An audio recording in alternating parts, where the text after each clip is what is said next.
नमस्कार, आप देख रहे हैं एसजी न्यूज और मैं रुपेश कुमार सिंह। जैसे कि आपको पता है, एसजी न्यूज एक ऐसी मीडिया नेटवर्क है जो युवाओं को हमेशा आगे बढ़ने का काम कराते हुए आया है।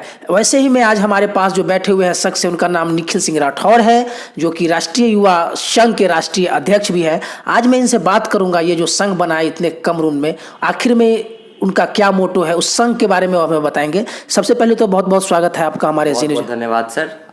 सबसे पहले तो आपसे एक बात कहना चाहूँगा कि संघर्षों के साए में इतिहास हमारा चलता है। संघर्षों के साए में इतिहास हमारा चलता है और जिस ओर जवानी चलती है उस ओर जमाना चलता है। बहुत अच्छी बात कही आपने। ये जो आपने संगठन को तैयार किया, इतने कम रूम में जो आपने संगठन को तैयार किया है, आखिर में इस संगठन का तैयार करने के पीछे कारण क्या था? सबसे पहले आपने हमारे दर्शकों को बताएं। सर देखिए, मेरे संगठन को तैयार करने का ये मोटो था कि मैंने जैसा कि आपको बताया कि जिस ओर जवानी चलती है उस ओर जमाना चलता है। हमारा युवा ही हमारा आने वाले भविष्य है। जो युवा ही होंगी कल के डेट में यही मुख्यमंत्री बनेंगे, प्रधानमंत्री बनेंगे, आईएएस बनेंगे, आईपीएस बनेंगे, हर फील्ड में जाएंगे। तो हमारे युवा को एक ऐसा दृष्टि मिलना चाहिए, एक ऐसा उनके अंदर बचपन से ही एक मोटो आ जाए, कर्तव्य आ जाए कि मुझे समाज के लिए कुछ करना है। मेरी एज कितनी भी हो वो मायने नहीं रखती है, मैं समाज के लिए कुछ कंट्रीब्यूट करूं, अपने देश के लिए कुछ कंट्रीब्यूट करूं, अपने राज्य के लिए कुछ कंट्रीब्यूट करूं। तो इसी सोच के साथ, इसी मकसद के साथ हमने इस राष्ट्रीय युवा अधिकार संघ को फॉर्म किया और यही कार्य कर रही है हमारी संगठन। जैसे कि बता दूं, देखते ही देखते कुछ दिन पहले राष्ट्रीय युवा गांधी संघ जो थी, राष्ट्रीय युवा अधिकार संघ, देखते ही देखते इसके जो थे बहुत सारे युवा इसमें जुड़ते गए। अभी कितने युवा इसके साथ है? इसमें तकरीबन देखिए, हमारा जो भी मेन संगठन है वो 5 राज्यों में चल रहा है। बिहार, उत्तर प्रदेश, झारखंड, मध्य प्रदेश, उड़ीसा और राजस्थान, 6 राज्यों में चल रहा है। तो तकरीबन बिहार से 10,000 लड़के हैं और उत्तर प्रदेश से तकरीबन 15 से 20,000 लड़के हैं, केवल 1.5 से 2 महीने के अंदर में। और जिस उल्लास से, जिस लगन से लड़के जुड़ रहे हैं, जिस लगन से कहते हैं कि भैया हम देश के लिए कुछ करना चाहते हैं, अपने समाज के लिए कुछ करना चाहते हैं, तो काफ़ी बड़ा परिवर्तन लगता है, काफ़ी खुशी भी होती है। किस तरह से समाज को बदलने का आपका ये युवा काम करेगा? किस तरह से लोगों को प्रेरित करेगा? जो समाज है अभी कुरीतियों पे चल रहा है, उसको कैसे बदलने में आपका जो युवा संघ है वो कैसे काम करेगा? देखिए, हमारा मेन 4 एजेंडा पे हम लोग वर्क कर रहे हैं। पहला एजेंडा तो ये है कि शिक्षा। यहाँ मान लीजिए कि बहुत से गरीब बच्चे हैं जिनको खाना तक भी नसीब नहीं होता है, तो पेट तो भर नहीं रहा है, अब शिक्षा पे कैसे ध्यान देंगे? तो उनकी शिक्षा का मुहैया कराना, उनकी शिक्षा पे जो खर्च होगा, उनको शिक्षा में कैसे आगे बढ़ाना, उसका काम हमारा संगठन करेगा। हम लाख को नहीं कर सकते, लेकिन कुछ 1000 बच्चों को, कुछ 100 बच्चों को करवा सकते हैं। दूसरा है अस्पतालिक सेवा करना। बड़े बड़े संस्थान में जैसे एम्स हो गया, आईजीएमएस हो गया, पीएमसीएच हो गया, यहाँ लोग दिखवा नहीं पाते, नंबर नहीं मिल पाता है। तो अगर हमारे संगठन की तरफ से जाते हैं, हमारे संगठन उनको अगर कह देता है कि हम इनके तरफ से ये जा रहे हैं, तो वहाँ पे उन्हें एक प्रायोरिटी दी जाएगी, वो वहाँ दिखवा सकते हैं। तीसरा है हमारा मेन फोकस की भ्रष्टाचार, कि जब तक करप्शन रहेगा देश में, जब तक करप्शन समाज में रहेगा, तब तक देश आगे नहीं बढ़ सकता है। तो भ्रष्टाचार के खिलाफ भी हमने आगे कई आंदोलन सोचे हैं, अभी भी काम चल रहा है। कि देखिए, ये डिपेंड नहीं करता है कि आपके पास कितने लड़के हैं, आपकी टीम क्या है, आपका जो जज्बा होता है वो डिपेंड करता है। तो भ्रष्टाचार के खिलाफ भी हमने काफ़ी मुहिम छेड़े हैं, अभी वो भी चल रहा है। और एक चौथा एजेंडा जो है वो है महिलाओं का सम्मान। कि देखिए, महिलाओं आज आगे बढ़ रही हैं, उसमें कोई दिक्कत नहीं है, पर आज भी उन्हें एक ऐसी नज़र से देखा जाता है कि पुरुषों के मुकाबले में काफ़ी नीचे हैं। तो हमने एक ये भी एजेंडा रखा है कि महिलाएं भी काफ़ी आगे चल के बढ़ेंगी, काफ़ी सेम पुरुषों से हाथ में हाथ मिलाकर, कदम से कदम मिलाकर वो आगे चलेंगी। जिस तरह से बिहार में, जैसे आपने बताया कि बिहार में 10 से 15 हज़ार अभी हमारे संस्था में जुड़े हैं, जिस तरह से बिहार में भ्रष्टाचार बढ़ते हुए जा रहा है, चरम सीमा पे कदे कोई ऐसा दिन नहीं होता जहां भ्रष्टाचार का कोई एग्जाम हो जाए या फिर कोई कंपटीशन का एग्जाम हो जाए, सब जगह कुछ ना कुछ धांधली होती ही रहती है। इससे आप कैसे निपटारा पाएंगे? समाज को किस तरह से निपटारा दे पाएंगे इस? देखिए, हमारा संगठन जो है राष्ट्रीय युवा अधिकार संघ, हमने इसका नाम भी एक सोच के रखा था कि राष्ट्रीय युवा अधिकार संघ, कि युवा के पास एक अधिकार होगा। हमारे देश में देखिए लोकतंत्र चल रहा है। आज पहला वाला ज़माना तो है नहीं कि राजतंत्र है या फिर आप लड़ झगड़ के किसी का काट करके आप कुछ आगे बढ़ सकते हैं। एक शांति से, एक माहौल से, एक कानूनी रूप से, कानून के नज़र में रहते हुए, उसके क्रमबद्ध में बंधे हुए आप जैसे आगे बढ़ सकते हैं। मान लीजिए कहीं पे पेपर लीक हो जाता है, तो उसके जगह हम लोग धरना प्रदर्शन कर सकते हैं, आंदोलन कर सकते हैं, बड़े बड़े मिनिस्टर से कह सकते हैं कि सर देखिए यहाँ पे ये हो गया, इसमें हमारी आप मदद कीजिए। तो एक सही डायरेक्शन में वर्क करते हुए हम इसके खिलाफ वर्क करेंगे। ऐसा नहीं कि कानूनी रूप से, गैर कानूनी तरीके से हम कुछ काम करेंगे। बिल्कुल जो भी होगा कानूनी तौर तरीके से साथ में काम चलेगा। तो क्या लगता है इससे निपटारा आपकी जो संस्था है उनको दिवा पाएगी? क्योंकि बहुत सारी संस्था है जो कि सब चीज़ का जो घोटाला का होता है तो कोई निपटारा नहीं दिला पाया, क्या ये आपका युवा संघ जो है ऐसा कर पाएगा? देखिए, किसी भी काम को होने में आप अभी 1 मिनट में बोलिएगा तो 1 मिनट में नहीं होगा। भगवान के घर में देर है अंधेर नहीं है। छोटा काम होगा तो 1 से 2 दिन में, 1 से 2 हफ्ते में हो जाएगा, लेकिन अगर बड़ा काम होगा तो 1 महीना 2 महीना भी लग सकता है, लेकिन काम जरूर होगा, इस बात की गारंटी जरूर है। बस बशर्ते शर्त ये कि आप लीगल रहिए, आप सही रहिए, हमारा पूरा संगठन आपके साथ रहेगा। एक बात और बताइए, ये पढ़ने के समय में जैसे अभी आपका पढ़ाई करने का उम्र है, तो आपके ये बात दिमाग में कहाँ से है कि मुझे ये संस्थाओं खोलना चाहिए जिससे लोगों को हम लोग जागरूक कर सके? ये बात दिमाग में आपको कैसे आया?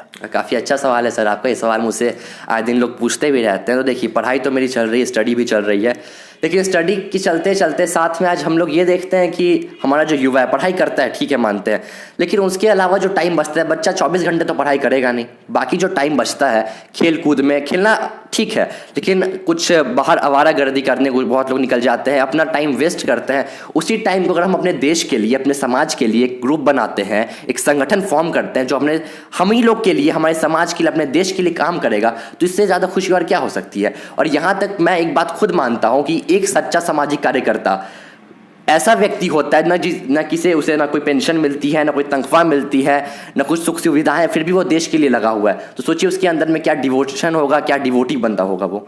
तो ये सारा मोटिवेशन के साथ मैंने इसमें काम किया है। और एक बात और भी लोग मुझसे पूछते हैं कि आपकी उम्र काफ़ी छोटी है, आप कैसे बड़े बड़े नेताओं से बात कर पाएंगे या बड़े अधिकारी से आप कुछ करवा पाएंगे? तो एक बात ये है सर कि 80 साल के और 100 साल के मामूली जीवन से भगत सिंह के 26 साल का शहीद वाला जीवन ज़्यादा बढ़िया था।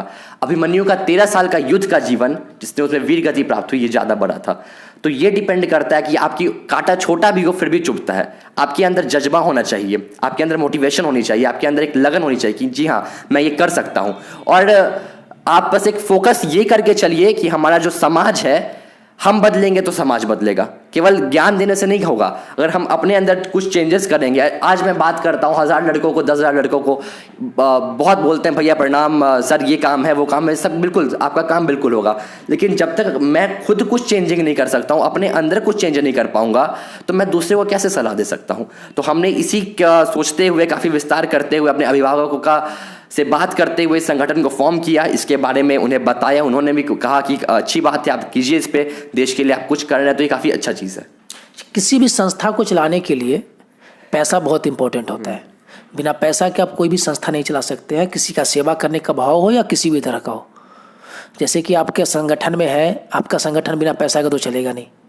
ये पैसे आप कहाँ से एकत्रित करेंगे?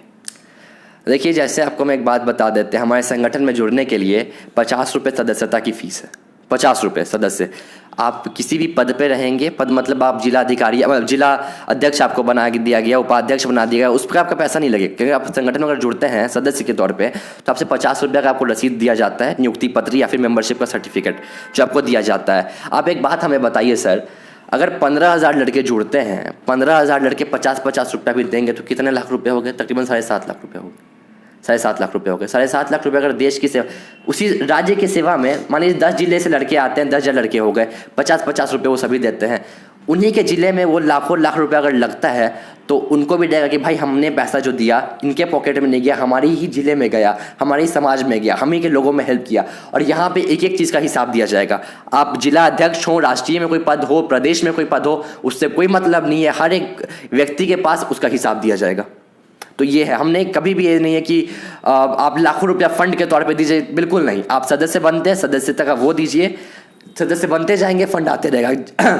कभी सदस्य नहीं बनेंगे तो उस पर भी है कि हमारे संगठन में जो कोर मेंबर्स हैं वो अपना पैसा लगा के करेंगे। आपके पास कभी भी ये नहीं आएगी कि आपको खुद का पैसा दे के संगठन को बढ़ाना है। हाँ, लेकिन कभी कोई आंदोलन होता है तो एक चीज़ है कि जब तक एकता नहीं होगी तब तक कुछ नहीं होगा। केवल 10 ही लोग मिला के अगर कुछ रुपए दे देंगे तो उससे वो आंदोलन बड़ा नहीं हो पाएगा। उसके लिए सबका डोनेशन लगता है, ठीक लगता है, लेकिन कुछ ऐसा नहीं है कि आपको फंड पे फंड देना है, ऐसा बिल्कुल नहीं है। तो क्या लगता है आपकी संस्था जो है आगे भी किसी में मर्ज होने की काम करेगी क्या? जी नहीं, ये संगठन हमेशा ही एक सामाजिक संगठन रहेगी। ये संगठन न ही कभी राजनीतिक संगठन फॉर्म तक करेगी, ये केवल सामाजिक संगठन रहेगी। और इसके सिंगल राष्ट्रीय युवा अधिकार संघ रहेगा, ये कभी भी किसी से मर्ज नहीं होगी। हाँ, मान लीजिए कोई एक संगठन है, उसके साथ मिलके कभी काम कर सकती है, कुछ आंदोलन कर सकती है कि वो भी संगठन है, ये भी संगठन, दोनों मिलके काम कर रहे हैं। लेकिन जो आप बोलेंगे कि मर्ज हो जाएगी एक दूसरे के साथ, जैसे गवर्नमेंट फॉर्म कर लेगी दो सरकारें मिलके, दो पार्टी मिलके, तो ऐसा कभी नहीं होने वाला है, सिंगल रहेगी। एक सवाल और आखिरी सवाल मैं पूछना चाहूँगा कि आप जो है अपने युवाओं के लिए क्या संदेश देना चाहेंगे? युवाओं के लिए तो भाई बस एक यही संदेश है कि सबसे पहले आप संगठन, समाज, इन सबसे पहले अपने माँ पिता का आदर कीजिए कि माँ पिता से बड़ा कोई नहीं होता है, भगवान तक नहीं होते हैं, क्योंकि माँ ही पिता वो हैं जो आपको आपके संस्कार, आपका पालन पोषण, आपके लिए सब कुछ करते हैं, अपने खून पसीने तक को जलाते हैं। तो माँ और पापा से बड़ा कोई भी कुछ नहीं होता है। और एक चीज़ और, अपने स्वाभिमान से कभी समझौता मत कीजिएगा। आपको प्रधानमंत्री का पद भी क्यों ना मिल जाए, राष्ट्रपति का पद क्यों ना मिल जाए, लेकिन अपने स्वाभिमान को कभी मत छोड़िएगा। क्योंकि एक उदाहरण देना चाहूँगा कि महाराणा प्रताप राजा थे, ठीक है, उन्होंने घास की रोटी खाई, लेकिन अकबर की आधिपत्य को कभी स्वीकार नहीं किया, और आज उन्हें हम लोग भगवान के रूप में पूजते हैं। उसी जगह जयचंद, जगमाल, मान सिंह, इन सबों ने राजा का जीवन व्यतीत किया, एकदम आलीशान जीवन व्यतीत किया, लेकिन लोग आज इन्हें गद्दार के नाम से जानता है। तो आप स्वाभिमानी रहिए, संघर्ष के साथ जिए, तो आप महाराणा प्रताप, पृथ्वीराज चौहान कहलाएंगे, जो भगवान श्री राम कहलाएंगे। कि अगर आप अपने स्वाभिमान को मार के चलिएगा तो ना आपके देश, ना आपका नाम जानेगा, ना दुनिया जानेगा। अभिमन्यु को चक्रव्यूह में घुसना आता था, तोड़ना नहीं आता था, लेकिन फिर भी उसने अपने प्राणों की आहुति दी, उस महाभारत के युद्ध में घुसा, उसका नाम अमर हो चुका है। तो ऐसा ही कुछ करना है हम लोगों को भी, युवा को भी, कि एक अभिमन्यु और आ जाए, एक भगत सिंह और आ जाए, एक महाराणा प्रताप और आ जाए, और एक श्री राम और आ जाए। इसी के साथ, एक लगन के साथ, एक जज्बा के साथ, एक जुनून के साथ आगे बढ़ते रहिए। हमारी शुभकामनाएं आपके साथ है। हमारा संगठन, कभी भी आपको कोई आवश्यकता होगी तो हमारा संगठन आपकी पूर्ण मदद करेगा। इसी के साथ जय हिंद, जय भारत। आप हमारे एसजी न्यूज़ मीडिया नेटवर्क के बारे में क्या कहेंगे? एसजी न्यूज़ के बारे में भी हम उनके भी हम काफ़ी प्रशंसक हैं। उन्होंने भी युवाओं को आगे बढ़ाने का काफ़ी अच्छा काम किया है। जो युवा किसी भी क्षेत्र में आगे बढ़ना चाहते हैं, वो उनके पास जाती है, उनकी बात को सुनती है, उन्हें समाज में रखती है, जिससे युवा को मोटिवेशन भी मिलता है, लोग उनके बारे में जानते भी हैं। तो इनके भी कार्य से हम काफ़ी ज़्यादा खुश हैं। ऐसे ही आगे बढ़ते रहिए, देश के लिए कुछ करते रहिए, समाज के लिए कुछ करते रहिए। बहुत बहुत धन्यवाद आपका। बहुत बहुत धन्यवाद। अभी हमारे साथ राष्ट्रीय संघ के जो राष्ट्रीय अध्यक्ष थे निखिल सिंह राठौर थे, जिन्होंने अपनी बात रखी, अपनी संस्था की बात रखी और युवाओं को जागरूक करने की बात रखी। आप देखते रहिए एसजी न्यूज़। धन्यवाद।